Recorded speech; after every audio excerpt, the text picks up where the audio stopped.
what makes my head go round and round while my heart stands still. If I didn't care, would it be the same? Would my every prayer begin and end with just your name? And would I be sure that this is love beyond compare? Would all this be true if I didn't care for you?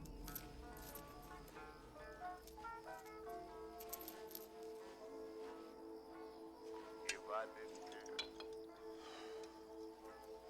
honey child, more than words can say. If I didn't care, would I... Mr. Dufresne, describe the confrontation you had with your wife the night that she was murdered.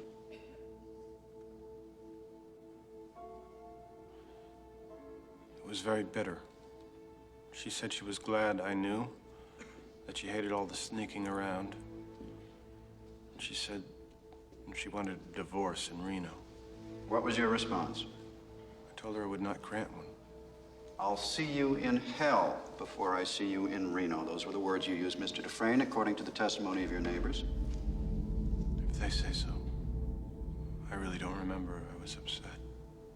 What happened after you argued with your wife? She packed a bag.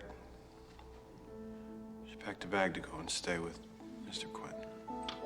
Glenn Quentin, the golf pro at the Snowden Hills Country Club. The man you had recently discovered was your wife's lover. Did you follow her? Went to a few bars first. Later, I drove to his house to confront them. They weren't home, so I parked in the turnout and waited. With what intention?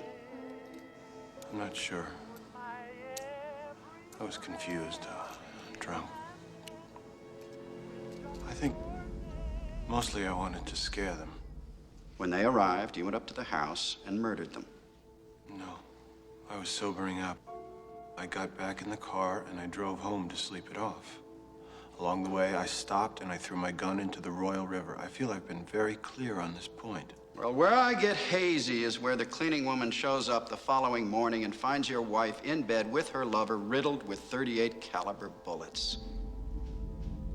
Now, does that strike you as a fantastic coincidence, Mr. Dufresne, or is it just me? Yes, it does. Yet you still maintain that you threw your gun into the river before the murders took place. That's very convenient. It's the truth. The police dragged that river for 3 days and nary a gun was found.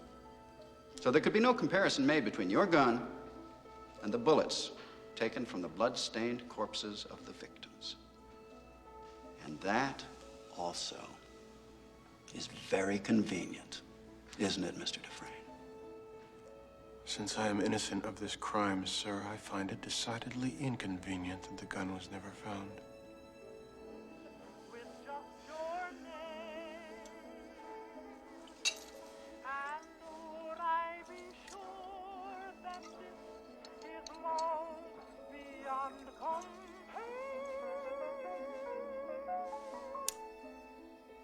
Ladies and gentlemen, you've heard all the evidence. You know all the facts. We have the accused at the scene of the crime. We have footprints, tire tracks. We have bullets strewn on the ground which bear his fingerprints. A broken bourbon bottle, likewise with fingerprints. And most of all, we have a beautiful young woman and her lover lying dead in each other's arms. They had sinned. But was their crime so great as to merit a death sentence? Now, while you think about that, think about this. A revolver holds 6 bullets, not 8.